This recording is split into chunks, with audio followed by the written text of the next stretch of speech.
research and that sort of thing. One other thing, let's see, you can download the exercise. This is an Illustrator file. If you do download it, you may need to convert it if you got an older version down to CS5. I'm also giving you, these are two little handouts that I found on the internet that talk about finding a color and using the color wheel, and this is where our exercise is going to come in. This is what our exercise looks like. So for this one, it's two parts. The first part, we're going to make a color wheel in Illustrator, and the second part is you're going to use your color wheel or use one that you make to give me 5 different color swatches that match a certain color type. And we'll talk about what's a monochromatic, split complementary, analogous, candy colors, all those different types of things. This is a great little handout. It comes from BAmagazine.com. They do just different things before and after where they show you a design and show you how you can design it better. I get a lot of my projects kind of come from this website, but it talks about the color wheel. And if you look at it, have you seen a color wheel before? Okay, so yeah, exactly just like that. All of the colors on the color spectrum can be arranged in this circular format, and each one of them has a relationship to each other. So if I asked you what is blue, red, and yellow, what are those called? Blue, red, primary. Primary. Those are your primary colors. Yeah. Why are they called primary colors? Can't mix them. They're just, there's nothing you can mix to make those colors. Those are the beginning building blocks. So whenever you make a color wheel, you always usually start with the primary colors. In between those, if you do mix them, so if I mixed yellow and red to get orange, what is orange? Secondary color. So it's a mixture of 2 primaries. If I mixed a primary and a secondary, what do I get? Tertiary color. Bingo. So it's usually divided up into those 3 levels: primary, secondary, and tertiary type colors. Real simple, real easy to do. And y'all do know what colors mix together to make colors, right? So if I said, what do you mix to make green? Blue and yellow. All right, so cool. I won't go into, I want to insult your intelligence. I know you know that. But you can see how it's built up to create the entire color wheel inside of that. Now, they are placed together and they have certain properties amongst them. So for instance, you can tell blue has very, very cool type colors. So if I said pick a cool color, it's usually the ones that it feels colder and it's a lot darker. If I said warm colors, this is towards the yellows and the red type spectrum. Once you have a color, the actual color name is called a hue. All right. If you get darker than the hue, it's a shade. If you get lighter, it's a tint. So as illustrated here, the middle, just the solid color by itself, not lighter or darker, that's always called a hue. So from now on, I want to hear you use the correct terminology. There's no such thing as a darker tint of something. It's a darker shade of something. It's a lighter tint of something. So lighter and darker is what you're working on this. And you can see there's a gradient. The lightest tint of something, of course, is white. The darkest shade goes all the way to black. And when we set up our color wheel, you're going to be essentially making this. You're going to put all the hues in the middle ring. You're going to select a lighter tint and a darker shade for each of the hues that you create. All right, so there are relationships amongst the colors. If you're working with a color and only that one color, the tints and the shades of it, it's monochromatic. If you want to work with one color and any color that's beside it or near that color, this is called analogous. So if I was to say, what's an analogous color scheme for purple, what would you say? Purple and blue. Purplish blue, or what would you call this? Red violet, yeah, so purplish red. So anywhere that's close to those are analogous type color schemes. And it doesn't have to be just those immediately next to it. You can branch off a little bit. If you wanted to get one color and then jump directly across the color wheel. These are complementary type colors. A lot of people call these opposite colors. There's no such thing as an opposite color. There is no contrasting colors. There are complementary colors. There's contrasting values. You can have light and dark, right? But if I said, you know, what's the complementary of blue? It's orange. What's the complementary of green? Red. There you go. When do you see red and green? Christmas time. Why do you see red and green? Because it's complementary. Because that's the way God intended it. I don't know. Split complementaries, just like a regular complementary, you're going straight across, but you're getting an analogous between those two. If you go see the work of Bob Dunaway, it's in the gallery right now. He uses a lot of split complementary type color schemes in his work. Primaries, of course, there we go. If they're evenly distributed like this is called the triad. So if you've got 3 of them and they're usually equally spaced out, you can see there's 3 little spaces and then another one. That's a triadic type color scheme. If you see 4 of them, what do you think that's called? Tetradic. Yeah. So tetra means 4. Sometimes you hear quadratic. It's supposed to be tetradic. You said it right. There you go. From that one. So here's a good quiz for you. What color scheme is being used on this first one? Monochromatic. Why monochromatic? Because everything's different tints and shades. Tints and shades of green. Very good. What about this one? What colors are they using? The pink and green. So Okay. That would be, because red and green is complementary. There you go. Complementary. That's it. Exactly. What about this one? What colors are they using? Yellow and blue. That's a triad. Why is it a triad? Because the red and there's orange and blue. There you go. Red, yellow, and blue is all within there. What about this final one?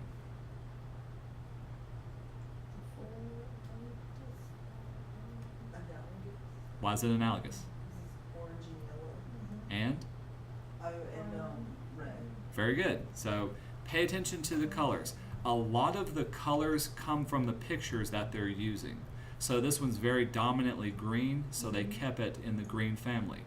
This one has both green and red in it, so they use those reds and greens. Now this picture had a lot of yellows to it. So they, instead of just using, they could have used anything that's close to yellow, they decided to go something that's more, what am I trying to say? Triadic type color. This one has lots of reds, yellows, browns in those, so they kept it analogous with that one. The second thing you can download talks a little bit more about how to choose the colors that you have. If somebody ever gives you a picture and says, hey, I need you to do a layout for me, how do I choose a color that works from it? This goes through and steps through how to do it. Take a picture, kind of look for it as in blocks. So you can see there's a lot of the flesh tones, a lot of those light reds, a lot of these darks, a lot of blues. And so they start to pick out color swatches that they can pull from.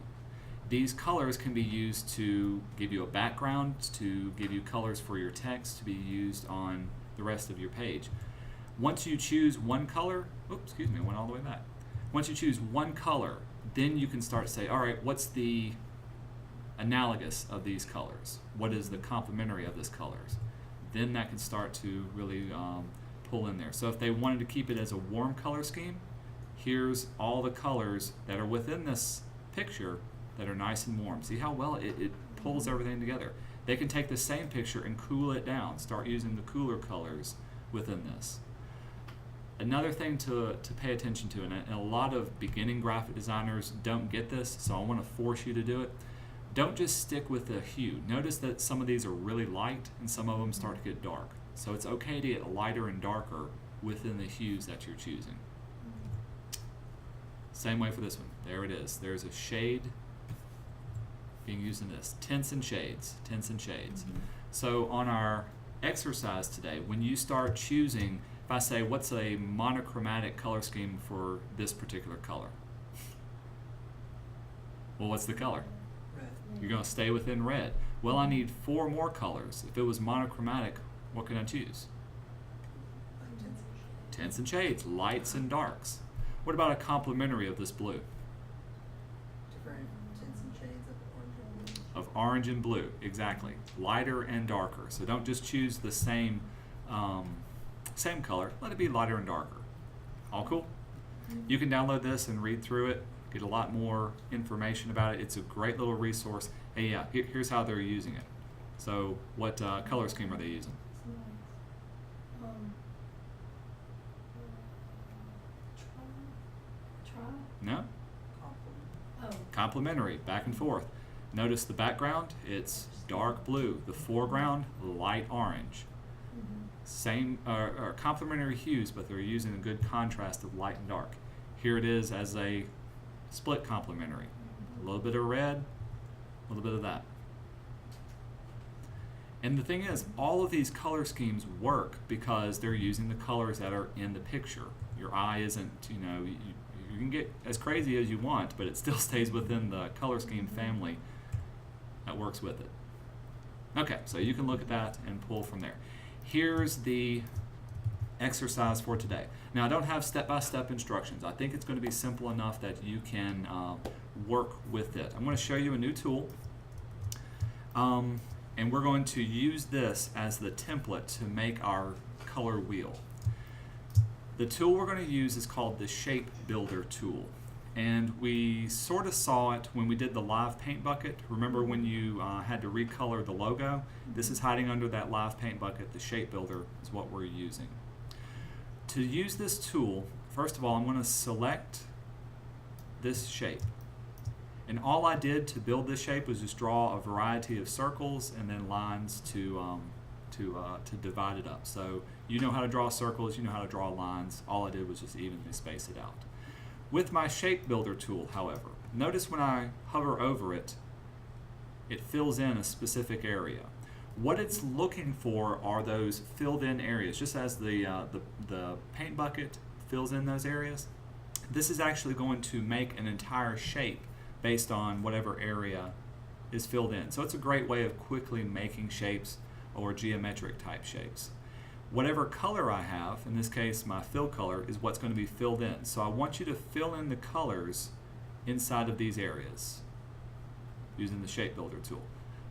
I recommend using it, starting off with your primary colors and then do your secondary and tertiary colors inside this center ring. So our primary colors, let's choose red.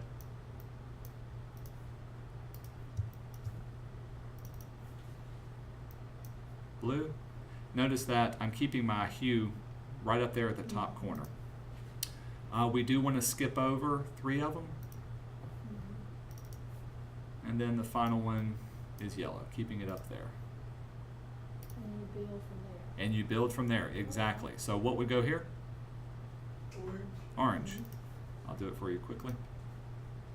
Keeping that hue right at that top corner. What would go here? Purple. And it's going to be this kind of really, really bright type purple. You can get down into here. I keep it right about there. And what would go here? Green. Very, very bright, but that'll work from there. Next, you start building your tints and you start building your shades. I'm just going to do it for the color red for here. So let me go back, pick my color red. If I'm getting 2 shades darker, now I don't want to go all the way to black. Instead, if my color is right here, I'm going to get just a little bit darker. So right about there is okay. That'll be that one. And then maybe I want to get 1 little shade darker from there. And so now I'm down here. Not all the way in the black. I still want to make sure it looks like it's red. But that's what I'm filling in. Same way for the tints. Now notice if I went down this area to get darker, how do I get lighter? Go to the left, exactly. Not all the way to the white, so just 1 step lighter, and then maybe another step lighter from there. See how easy that is? Very, very easy. The best part about this is, once I ungroup it, I could then, if it decides to work, Yeah, you may have to do it several times. Each one of these is its own little shape that I've created. Cool. But we're not going to do that. All you're doing is just filling in everything once it's done. And you'll do the rest for all of those. The second part, just like I said, you can read the instructions. Using each of the color swatches, be sure to make it lighter and darker, and it stays within the color scheme that we have here. So if I wanted let's get into some of the other ones. I've got this color with this one, and I want to stay within the warm color scheme. Mhm. What would be some more warm colors that I could place alongside to match with this one? Yellows, Oranges, yellows. So let's get a nice yellow. Is this a light or a dark, tint or a shade? it's a shade. It's a shade. So maybe I want to get, a couple of light ones. You said orange. Let's make it a little more orange. So there's some tints that I can work with and some shades. What would be another shade that I can?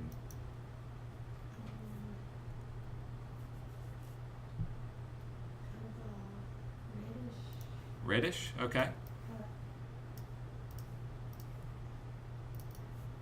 And maybe a orange type one there. So all warm colors, all staying within that one. Easy type of stuff.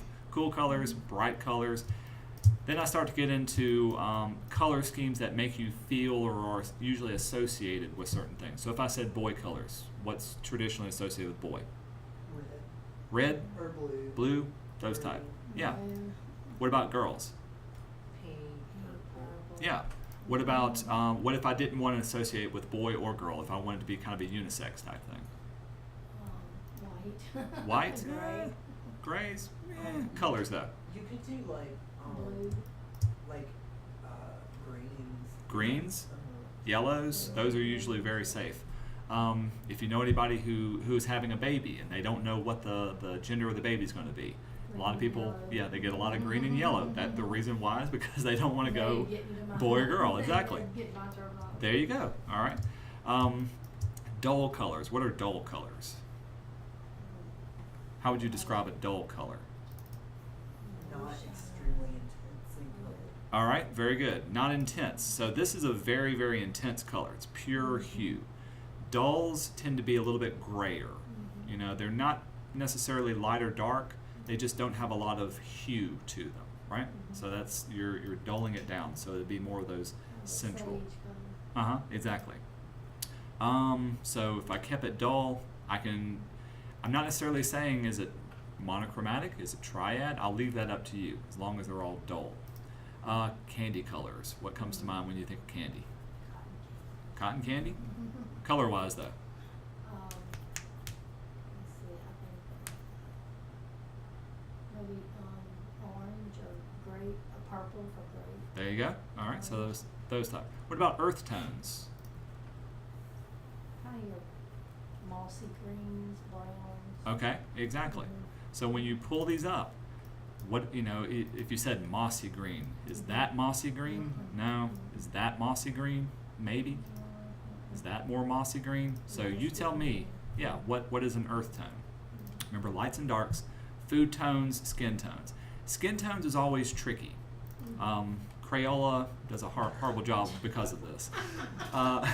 Skin tones they run the gamut. You can have very, very pale to very, very dark type skins, but they're always in the red section.